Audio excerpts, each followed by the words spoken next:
বিসমিল্লাহির রহমানির রহিম। শুভ দুপুর। সবাই কেমন আছেন? আলহামদুলিল্লাহ ভালো আছি। তো মাছের মাথা দিয়ে সবজি রান্না হবে। এটা ছিল রুই মাছের মাথা, মনে হয় কাতলা মাছেরও মাথা মিক্সিং।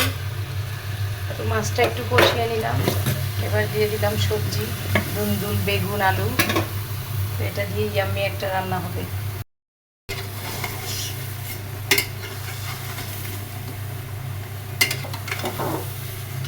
মাছের মাথা টাথা দিয়ে সবজি রান্না হচ্ছে।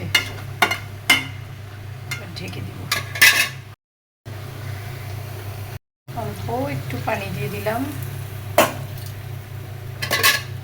ঢেকে দিলাম।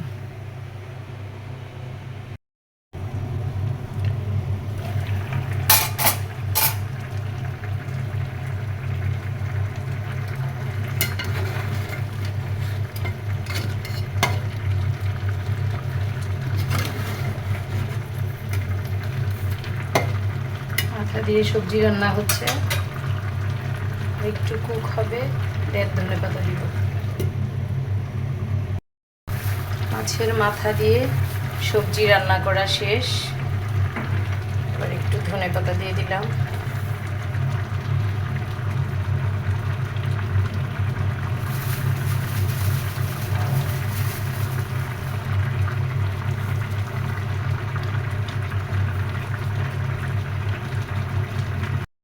আলহামদুলিল্লাহ, সবজি দিয়ে রুই মাছের মাথা রান্না কমপ্লিট। ডিম দিয়ে চিচিঙ্গা ভাজি হবে। তো ডিম চিচিঙ্গা ভাজির জন্য চিচিঙ্গা, পেঁয়াজ কুচি, কাঁচামরিচ আর ডিম একসাথে দিয়ে তেল দিয়ে আমি বসিয়ে দিচ্ছি। চিচিঙ্গা ভাজি রেডি।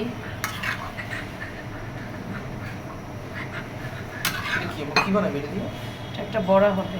কি বড়া? মাছের বড়া, মাছের ডিমের বড়া। সরি,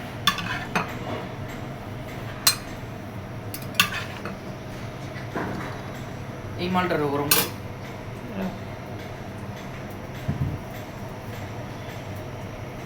আলহামদুলিল্লাহ, ডিম চিচিঙ্গা ভাজি কমপ্লিট। রহিম, এটা হচ্ছে রুই মাছের ডিম। রুই মাছের ডিমের বড়া হবে। এই তো রুই মাছ আর পেঁয়াজ, বিলাতি, ধনেপাতা, কাঁচামরিচ, হলুদের গুঁড়া, মরিচের গুঁড়া, আদা রসুন পেস্ট সব এখন মাখাবো, দেন বড়া রেডি করবো। এর বড়া হবে। খুব ভালো করে মিক্সড করে নিয়েছি। এবার আমি স্পুন দিয়ে বড়া স্টাইলে ভেজে নিব। বিসমিল্লাহ।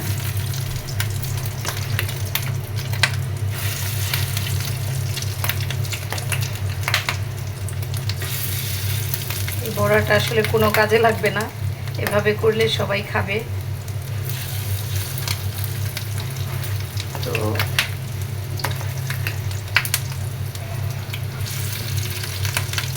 খাওয়ার উপযোগী করে দিলে সবাই খেতে পারে, নইলে তো ফ্রিজে পড়েই থাকবে।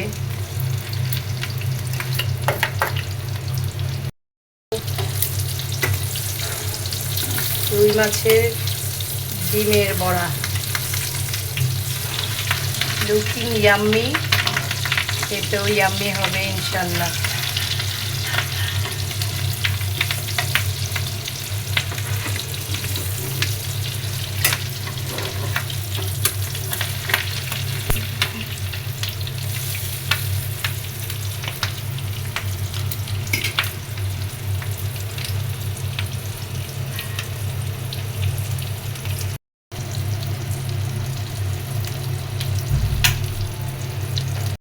বড়া রেডি। দেখি ইয়াম্মি লাগছে, খেতেও ইয়াম্মি লাগবে। এটা নাস্তায়ও খাওয়া যাবে, ভাতের সাথেও খাওয়া যাবে, সস দিয়ে খাওয়া যাবে, সবভাবেই খেয়ে ফেলতে পারবো।